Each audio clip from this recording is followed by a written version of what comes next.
こんにちは。今回は暗黒剣士りの番外編として、テーベの地下迷宮に眠る作られし者に挑戦してみたいと思います。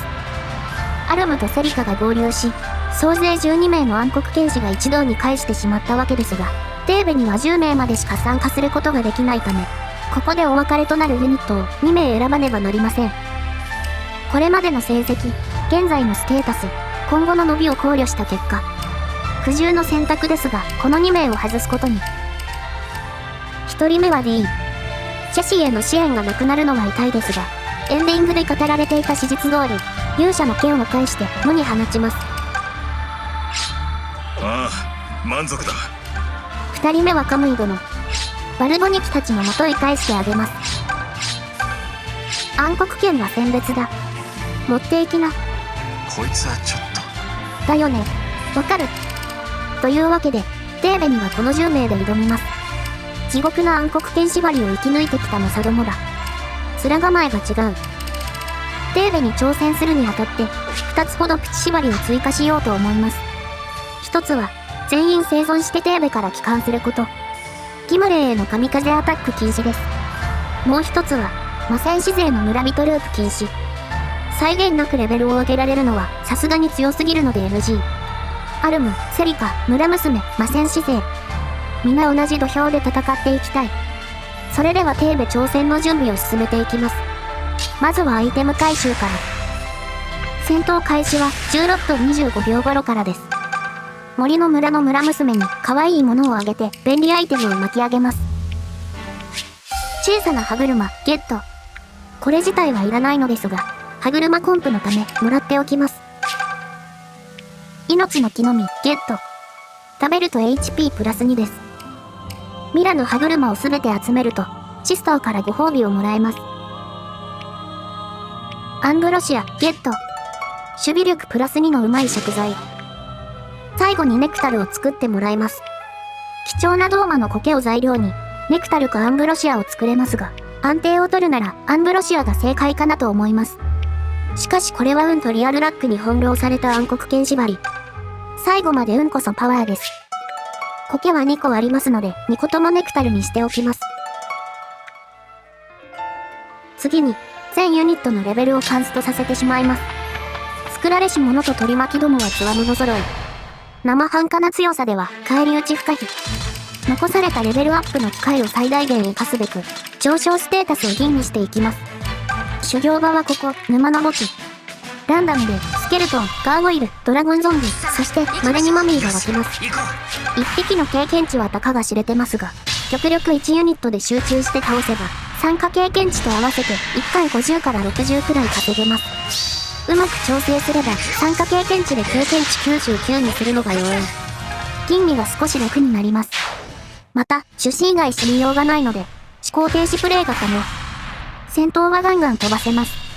気になる所要時間は1回あたりおおよそ90秒程度と時短しよう。空いた時間に副業感覚でレベル上げに勤しめます。そして制御もうまい戦闘後にできるので、いつ除視してもへっちゃらです。マイナスポイントとしては、毎回の出撃ユニット選択がくっそ面倒な点くらい。100回以上繰り返すので割と致命的である。参加経験値込みで、経験値が31から88に。いい勝利だったね。こんな感じで、もりもりレベルを上げていきます。アルムは3回レベルアップ。他ユニットと比べると、伸びしろが小さいこともあり、毎回4ピン以上できればよしとしました。18から19を飛んでるのは痛恨の撮影ミスです。感謝します。シルクは1回だけレベルアップ。速さ、運が上がれば OK。結構楽しかったよ。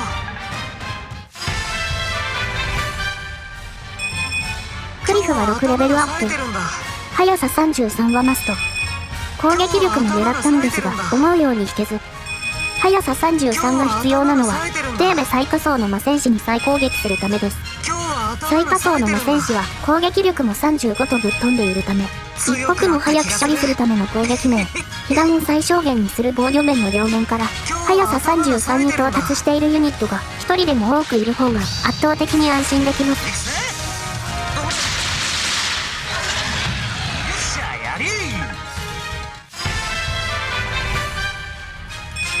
伸びしろ多めのグレイは7レベルアップ。村人に再攻撃されない速さは必達です。加えて、弱点である耐久力を重点的に伸ばしました。アイデンティティである攻撃力も伸ばしたかったのですが、速さ吟味で手一杯でした。捨てたつもりの運が意外と伸びたという皮肉な結果に。強い男っていいだろう。強い男っていいだろう。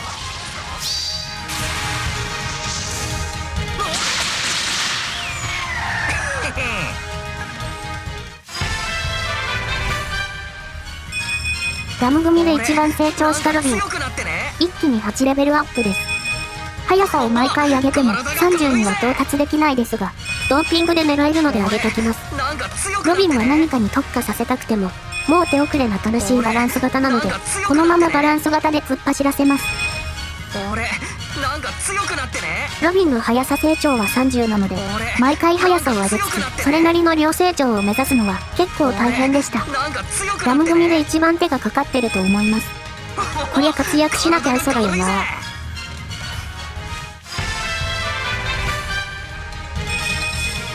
セリカ様はタケノコもびっくりの10レベルアップ。最終的にパワーと速さでアルム君を圧倒します。セリカは成長が良好なので、速さ33到達は容易。耐久性の向上だけ少し意識した程度です。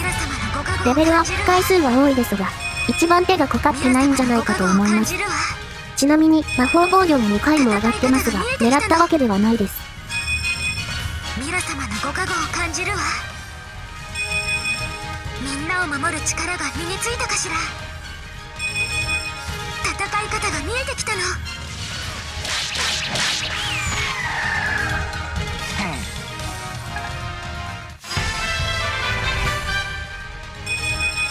セイバーも10レベルアップ。しかしながら本編中速さが若干伸び悩んだので、毎回速さを引かないと速さ33に到達することが不可。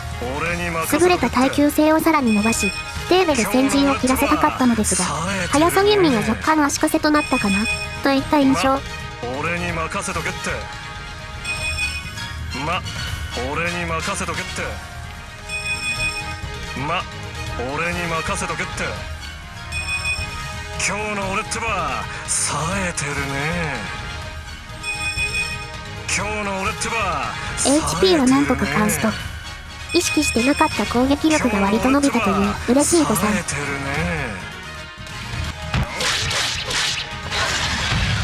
何度でもやってやら。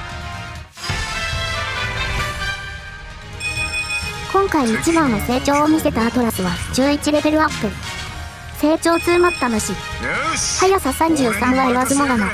ぶっ飛んだ攻撃力から解き放たれる呪いに少しでも抗えるよう HP のカンストと守備力 P を重点的に狙いました。ですが蓋を開けてみたら、守備力より攻撃力が伸びたという筋金入りの脳筋成長。運が思ったより引けたのが唯一の救い。敵の動きが分かってきた。よし、俺に任せやがれ。何かついてる。よし、俺に任せやがれ。敵の動きが分かってきた。いいよ。どうかっこよかった。最後はラッキーボーイ、シェシーが8レベルアップ。持ち前の運をさらに磨きつつ、弱点である打たれ弱さの補強を狙います。もちろん速さは33以上が必須。攻撃力はそれなりですが、運と支援を生かして必殺を連発していただきたい。今日の俺なかなかイケてない？今日の俺なかなかイケてない？今日の俺なかなかイケてない？これにてレベルカンストは完了。最後にドーピングを決めます。命のキノにはエフィ、ソーマは筋肉王グレイに飲ませます。聖獣のチーズのエフィとグレイ。エフィは作られし者に再攻撃できる速さ26を目指します。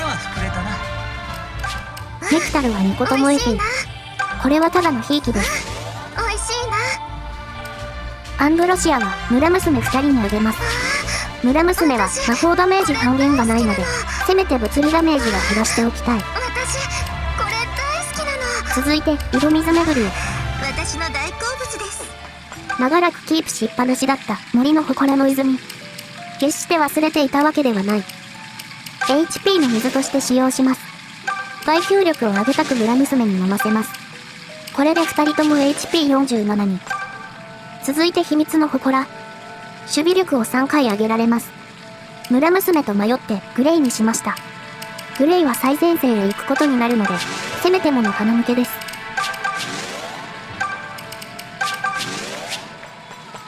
恐山の祠は運と速さ。これは非常に悩ましいですが、エフィの運にフルベッドです。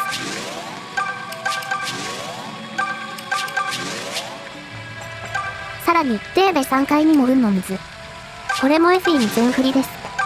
作られし者に必殺をぶちかますエフィのリタインや。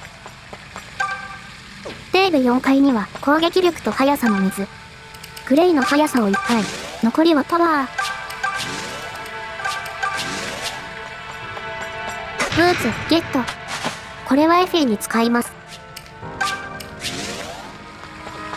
デーベ6階には HP と守備力の水。守備力の水として使用するのですが、一人に集中させた方がいいかと迷いつつ、エフィ、シルク、グレイに分散させました。最後のアンブロシア、ゲット。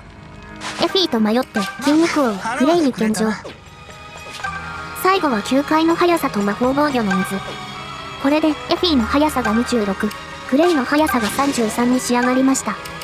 これで思い残すことはないので、ギムレイに突撃です。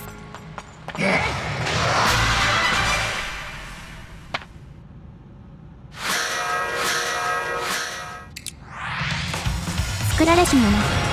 手法は防御無視の邪竜のブレス。被弾すれば、問答により36の HP を削ってきます。もちろん当たれば、です。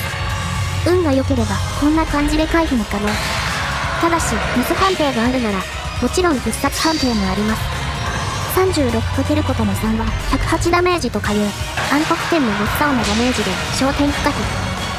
こんなん食らったら、文字通り一撃必殺です。邪竜のブレス自体は命中70で、大したことないやんけと思ってしまいますが、暗黒剣縛りは隣接しないと攻撃不可。口述の赤の呪いで回避がマイナス20となりますので、狙われたら回避は難しいと考えて間違いはないでしょう。ダークスパイクとかいう範囲攻撃技も持ってますが、一気に型をつけるつもりなので、特に意識する必要なし。小細工抜きでやるかやられるかです。防御面を見てみると、HP は185とフッ素タフなのに、さらに邪竜の鱗で火種を半減してきます。ほんと勘弁していただきたい。そして戦術の赤の呪い。3マス以内に入ると、こちらの回避がマイナス20。当たらなければどうということはないとか言ってられません。こんな感じで、なかなかのわがままボディを誇るギムレイですが、突破口がないわけではありません。レベルカンストまで鍛え上げた力と運。そしてリアルラックを総動員して、究極生物に引導を渡してやりたいと思います。それでは取り巻きどもも見ていきましょう。左上には祈祷師の鎮座。レベル50ゾンビとかいう謎生物を生み出します。ゾンビ自体の戦闘力は、他と比べるとややマイルドではあるのですが、攻撃を被弾すると感染する毒が厄介。自然治癒するものの、毎ターン10ダメージは室井のリスクと他の敵ユニットによる苛烈な攻撃にさらされる中、大いなる足かせとなります。対策班を派遣し、早急に大元を立ちたいところです。右上には魔戦士。高速さが特徴ですが、よく見ると守備力以外全部やばいです。技が高いので運が悪いとバシバシ必殺かましてきます。隣から湧く村人も同じくらい強いです。右上からは敵が湧かないことを祈ります。デーモス。こちらの HP をゴリゴリ削る遠近両用の高攻撃力が売り。魔物であることが弱点ですが、暗黒剣ではつけないので、ガチンコの殴り合いに興じます。お隣から湧くウェスタは魔女を召喚。やはり試される機動力。賢者。アローの威力込みの攻撃力は42と、ドーマ様のびっくりの破壊力。アルム、セリカ、村娘は刺さったら一発で致命傷。移動力も強化されてますので、思ったより射程が広範囲なことも要注意です。この辺で湧く敵は、バロン、ファルコンナイト、ゴールドナイトなど比較的安牌が多いです。物理特化の守護者。物理一辺倒の暗黒剣とは相性が悪い相手です。守備力の高いアルムやセーバーで削りつつ、グレイ、アトラスで一気にとどめていきたい。お隣からはドラゴンゾンビの上位種、ファフナーが湧きます。攻撃力、守備力、移動力が高く、嫌なタイミングで飛んできがちです。最後は神官。攻撃力のオーラは脅威ですが、HP、守備力は比較的低く、対処は楽な方です。神官より厄介なのは、隣からいずるボーナイト。攻撃力、技も高いことは言わずもがな、高機動力、長射程で湧いた次ターンには、ほぼ全ユニットが射程に入っている状態になりがち。湧いたらなるはやで潰し、必殺回避支援がないユニットは、柱の影に隠れるほかありません。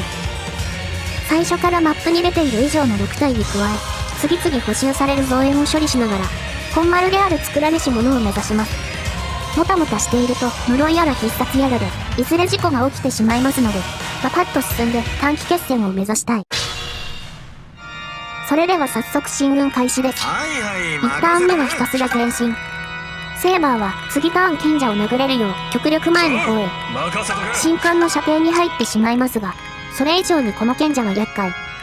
次ターン確実に仕留めたいのですが、賢者は次ターン柱に隠れますので、攻撃がなかなか当たらないことが予想されます。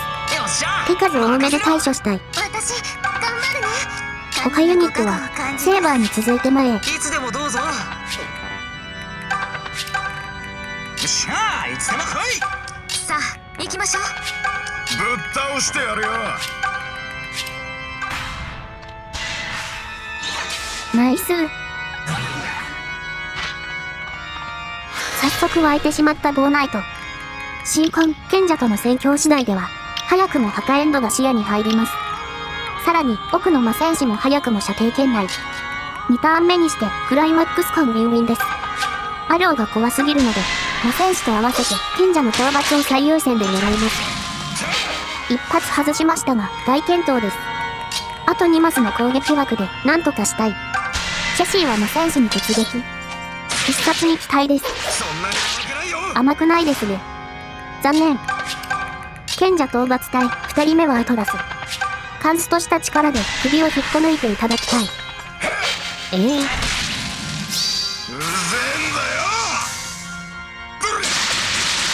やりますね。口ほどにもね。アトラスの活躍で賢者の排除に成功。あとは神官も落とせれば、生存への光が見えてきます。しかしながら、神官の柱に隠れており、なかなかひどい命中です。リザヤみたいな命中ですが、ここはアルムタワーにかけてみます。強い。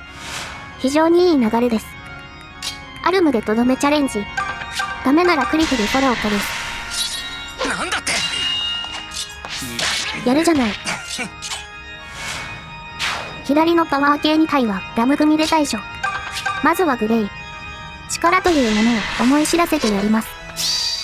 それっと。素晴らしい。かっこいいじゃねえか。セヤナ。対デイモスにはまずクリフを派遣。強敵相手への安心感があります。これでどう？必殺は嬉しいのですが、えらい硬い。続いてロビン。ロビンは無戦士に再攻撃されますので、奥の方に隠しておきます。俺だって。大健闘なのですが、やっぱ硬い。シルクはいい感じの柱がないので、エフィの支援範囲の通常マスへ。必殺回避支援のおかげで、魔戦士の必殺でやられる心配は皆無です。おお。行きますよ。値千金のホームラン。稀に見る素晴らしい立ち上がりで、勝利への期待が高まります。増援の引きもまずまず。ガルーダは比較的安牌です。クリフ、ロビン、グレイはそろそろ湧き出るゾンビの元戦を締めるべく北上を開始。ついでに道すがらガルーダをぶん殴っておきます。さながら通りまである。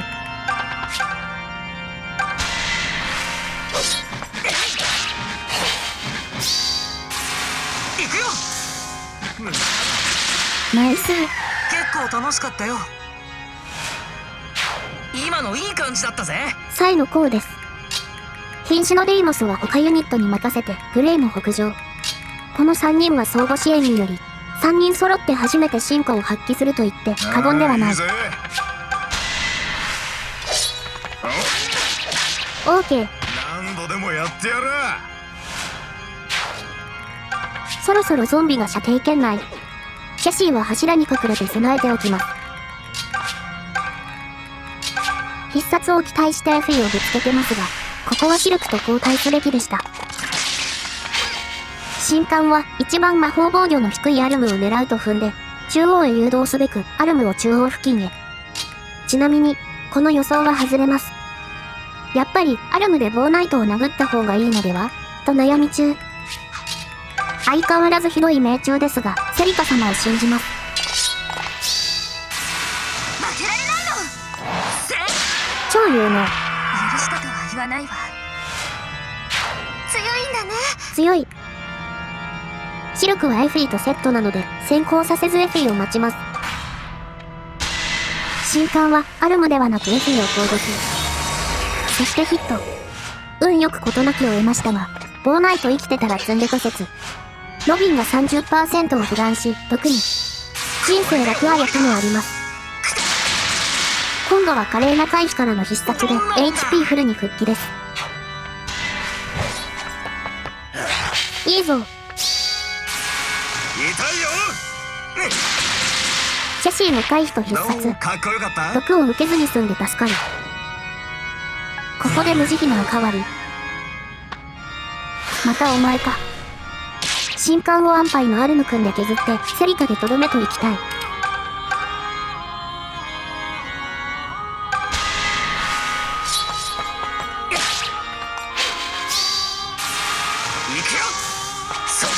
よ。やりますね。これが僕の力だ。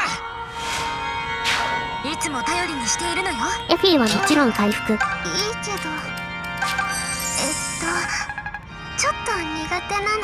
正面からゾンビが迫ってますが、セーバー、キャシーは対魔戦士、村人の切り札。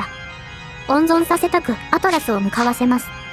ボーナイトからも狙われてしまいますが、ゾンビとボーナイト、双方の攻撃がヒットしても致命傷にはならないです。ただ、毒は厄介なので、セリカの回避支援を生かして避けてもらえると助かる。ロビンでゾンビを駆除。俺だって絶好調のようです。HP フルで敵ターンを迎えられるのはめっちゃ助かる。さすが俺が見込んだだけはあるぜ。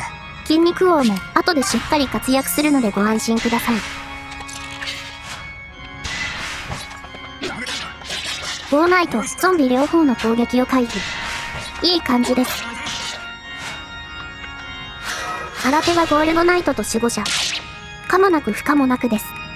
ゴールドナイトは高機動力、高攻撃力ですが、速さはそこそこ。守備力低めのユニットを柱に隠しておけば OK。ゴールドナイトの射程を確認しつつ、エフィでボーナイトを削っていきます。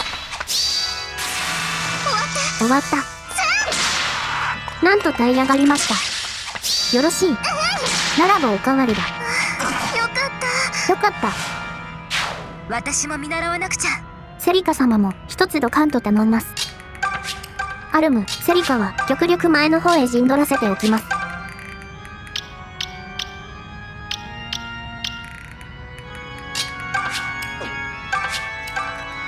祈祷師討伐に向かった3名ですが、祈祷師の召喚頻度が高く、キリがないので、ここらで勝負に出ます。なかなかやるだろ。かっこいいじゃん。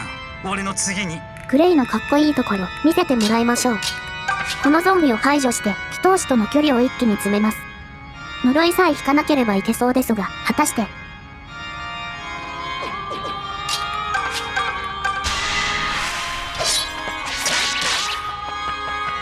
いいぞ。はいおしまい。オーケー。かっこいいじゃねえか。せやな。妖術師が悪魔法陣を塞ぎつつ、祈祷師を殴ります。必殺1回出たとしても、クリフでは倒しきれないので、少しでも多く HP を削って次につなげたい。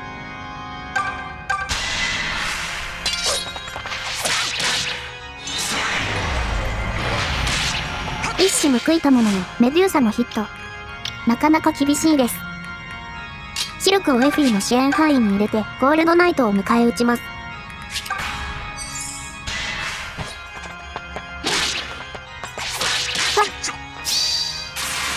おしまいだ。呪いからの必殺を決めてカンストダメージを叩き出すとかいう曲芸をやってのけるグレイ。はい、もう終わり。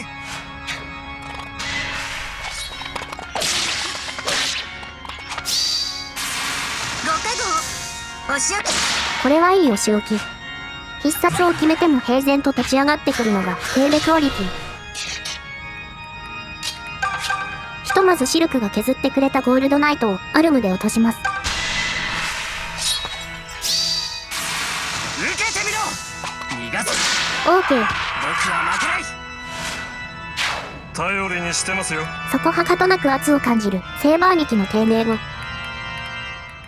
大して減ってないですが、シルクの HP をフルにしておきます。これも敵の攻撃力が半端ないので、備えあればなんとやらです。ああ、いけるぜ。一方の祈祷師討伐隊。一応いけるよ。守備力低めのロビンは柱。クリフはその下へ。筋肉王グレイで祈祷師に挑戦。2ヒット必須ですが、果たして。ナイス。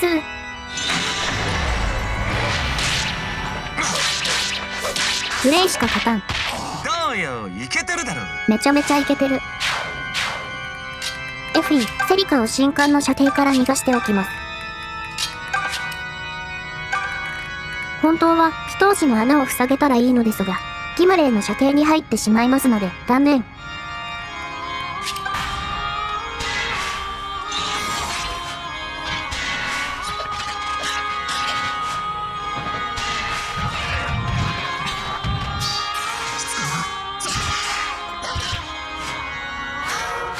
追加はデイモスとバルーダ。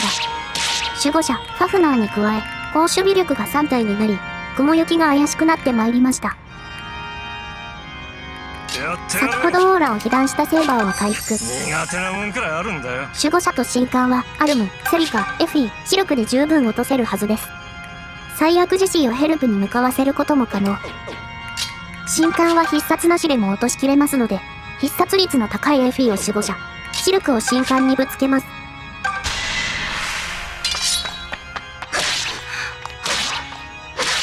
無事にヒット。とどめは他ユニットに任せます。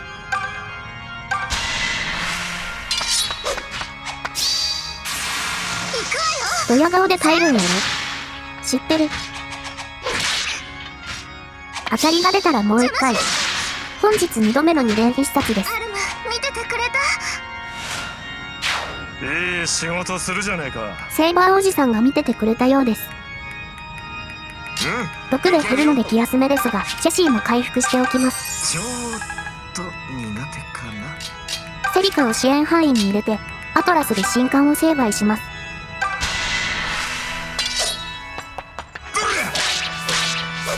オーケー。口ほどにもね。クリフたちは結構ピンチ。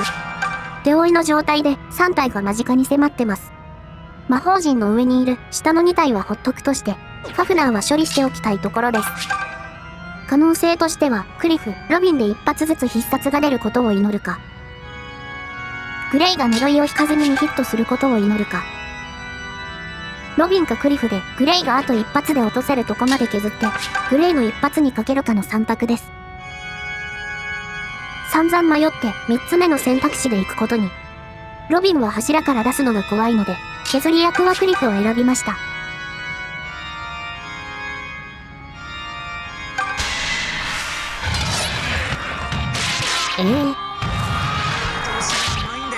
見通し山々でした。この局面でクリフが呪いを引くとは。ロビンの2連必殺はさすがになさそうなので、グレイの2ヒットにかけてみることに。やだ、かっこいい。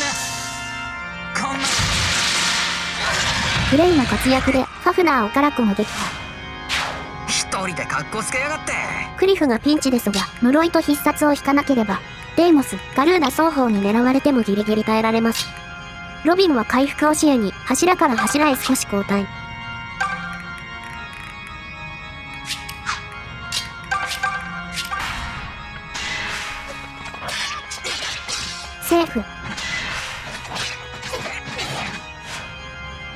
うわー。ついに湧いてしまった魔戦士とウェスタ。幸い魔戦士を迎え撃つ体制は万全。一方のウェスタは魔女の召喚だけはご勘弁願いたい。そこで適当なユニットを射程に放り込み、攻撃を誘えば召喚はしないはずです。ファフナーをなんとか退けたラマ組ですが、クリフがピンチの今、二人でなんとかせねばなりません。いいけど。グレイは一旦魔法陣に対比することも考えたのですが、このままだとロビンに攻撃が集中する可能性が高いと判断し、デイモスと勝負することに。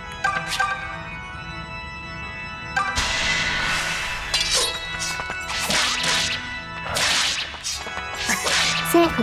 やるなあ俺。アルムはクリフに餌付けできる位置まで移動します。なかなか気が利くじゃない。やめときゃいいのに、ガルーダに喧嘩をふっかけ始めました。41% を過信してはいけない。回復しねえと死ぬぞ。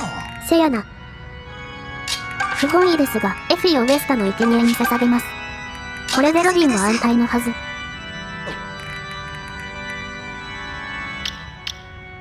魔戦士の射程にジェシーをイン。シルクとジェシーは何気に支援関係にあり、ジェシーは必殺回避プラス7の恩恵を受けられます。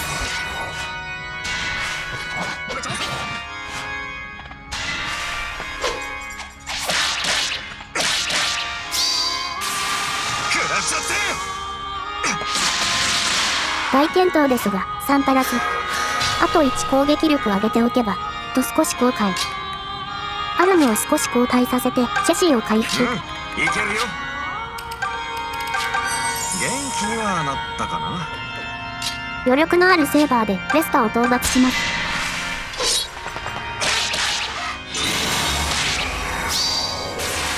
どうかよ。オーケー。レスタの弱点は耐久性の低さ。他の敵ユニットと比較するとペラペラの紙装甲です。でも魔女を呼ぶのでやはり湧いてほしくはないです。クリフたちは当時の最脇に備えて魔法陣付近に陣取っておきます。ロビンの HP が心もとないですが、最悪アルムを向かわせればすぐに回復は可能です。美味しいな。グレイでガルーダを攻撃。いくらか削れれば十分です。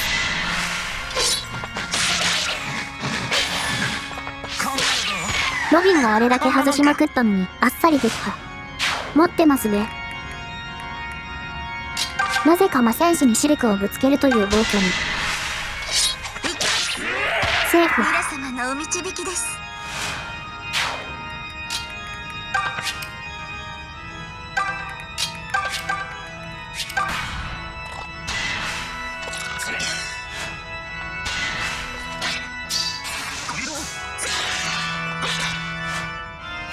またウェスタが湧いてしまいました。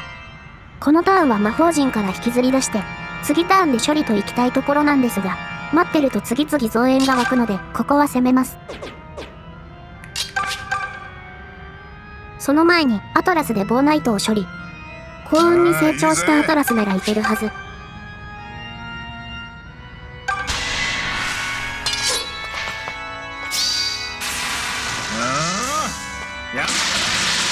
セーフ。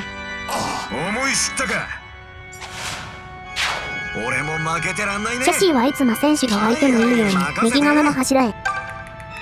神のご加護をシルクは感じます。 HP をフルにしておきます。まあ、私の大好物です。ウェスタを処理したいのですが、やはり魔法陣の上だと命中が散々。1、2回のミスは覚悟し、2人ぶつけるつもりで突撃します。まずはセーバー。一発当たれば御の字です。はっ。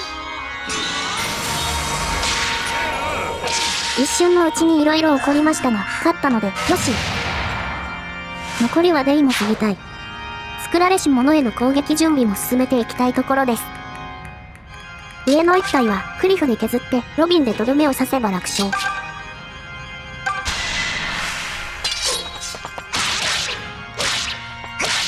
楽勝とは、回クリフ復しないとやばいん呪い引きじゃねえの。すぎでは。グレイはウェスタの脇ポイントを塞ぎつつ、デイモスに2ヒットするよう祈ります。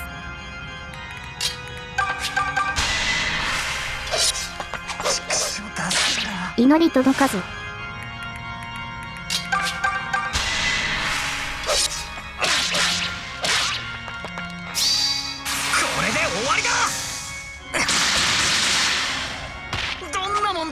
ロビンには悪いですが、無理して倒す必要なかったかな。次ターン回復できるよう、アルムを派遣します。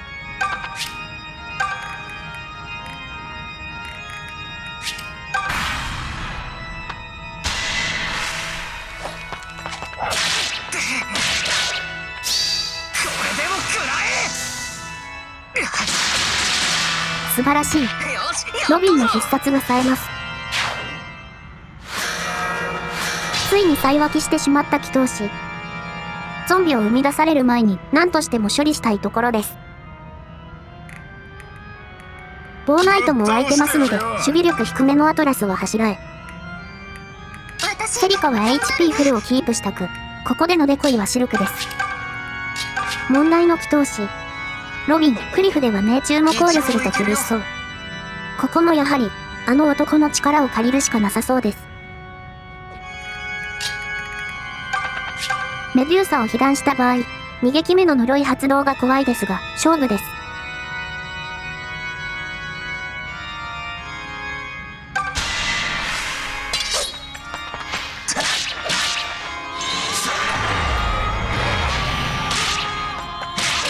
ナイス。2連呪いさえ引かなければセーフなので、クリフでとどめを狙います。オーケー。ロビンとセーバーは今のうちに回復しておきます。これ食っていいのか？やったー！やってやるよ。文句は言わねえよ。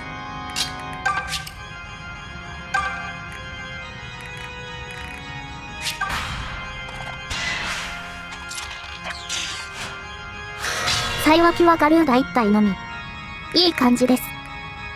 暗黒剣縛りでは当然隣接しないと敵に攻撃を仕掛けられないため、作られし者に攻撃を仕掛けるユニットを4名えりすぐる必要があります。全員生存クリアをプチ縛りとして追加してますので、攻撃に参加するユニットは邪竜のブレスに耐えられる HP37 を死守せねばなりません。なので、周囲の魔法陣から湧くウゾウムゾウはギマレーとの対決前に全力で排除します。ガルーダは必殺に期待しクリフ。ダメならロビン、セーバーあたりで追撃します。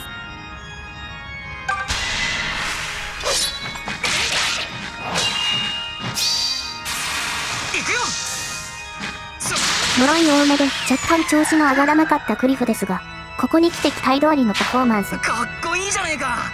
せやな。セーバーはウェスタで巣穴を塞いでおきます。グレイはこの後大役があるので、HP フルにしておきます。これ食っていいのか？やりー。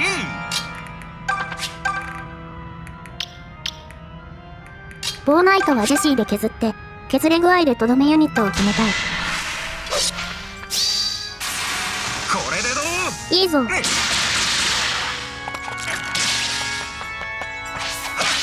それはあかん。早く回復した方がいいわ。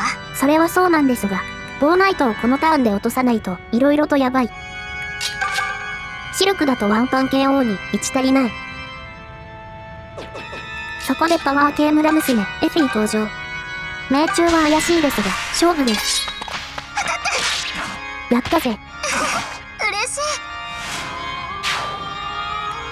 い。シルクも重要な役割がありますので回復して備えます。私の大好物です。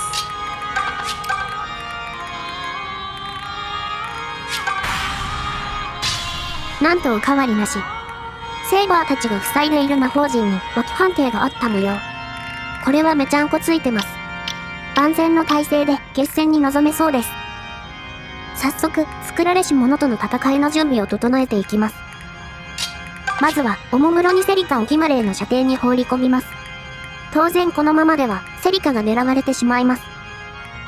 そこで、シルクを敵射程ギリギリの位置に鎮座させます。シルクとセリカでは速さが10、すなわち回避が10も開きがあります。邪竜のブレスは防御無視攻撃ですので、防御性能の差は非必殺率と回避率の差のみ。この2人であれば、より高い命中が望めるシルクを狙うはずです。エフィー、アルムは射程外ギリギリの前寄りでスタンバイ。このターンでギマレーを最大距離手前に移動させても、ギマレーの射程外から殴りかかるには、正面からだと移動力5以上が必須です。エフィにブーツを使ったのはこのためでした。クリフとロビンは祈祷師が湧く魔法陣のそばで待機。シルクはエフィの必殺回避支援で必殺率ゼロ。やられる心配は皆無です。右側に表示されているのは各ユニットに対ギムレイのよだめです。攻撃力の高い順に攻撃を仕掛けても、勝つには最低2発は必殺を引くのが必須条件です。やべえのが湧きましたが、どういう結末であれ、このターンで終わるので気にしなくていいです。トップバッターはこの男。ラム組の支援を一身に受け、鍛えに鍛えた筋肉で邪竜の鱗をぶち抜きます。ラム組一の力自慢、グレイ。ラムの村スピリッツを見せつけていただきたい。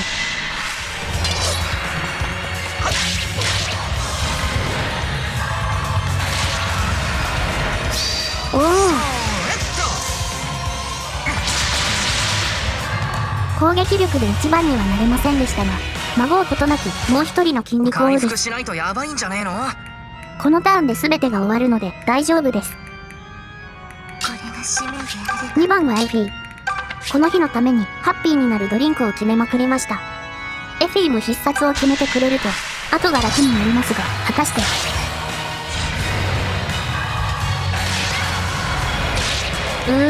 残念。道中きっちり活躍したのでよしとしましょう。3番は筋肉カンスト男アトラス。アトラスが必殺を引ければほぼ勝ちが確定します。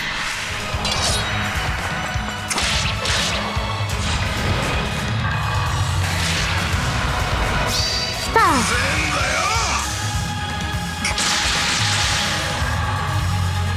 セリカは一発15削れますので、初撃をヒットできれば回勝ちです。復した方がいいんじゃね命中94。こら勝ったやろ。長く苦しい戦いであった。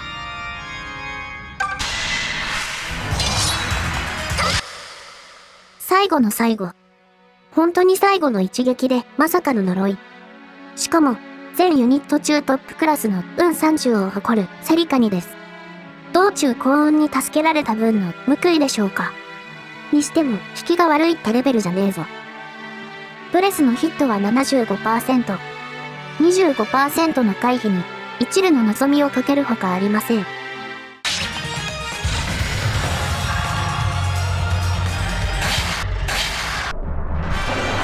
跡が起きました。諦めないで戦い続ければいいことがある。そんなことを教えてくれて一戦でした。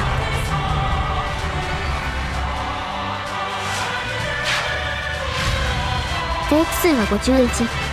1回の思考に時間がかかるので数字以上に大変でした。なんとか勝てたわ。みんな無事？それだけにとどめの呪いは本当に絶望的でしたが、最後はリアルラックに助けられ無事勝利。鉄頭鉄尾、孫うことなき運ゲーでした。暗黒剣縛りの番外編、いかがでしたでしょうか。暗黒剣縛りはこれにて完結です。次はファイアーエンブレムイフの縛りプレイに挑戦したいなと考えています。普通にプレイからなので時間はかかると思いますが、気長にお待ちいただけたら幸いです。最後までご視聴いただきありがとうございました。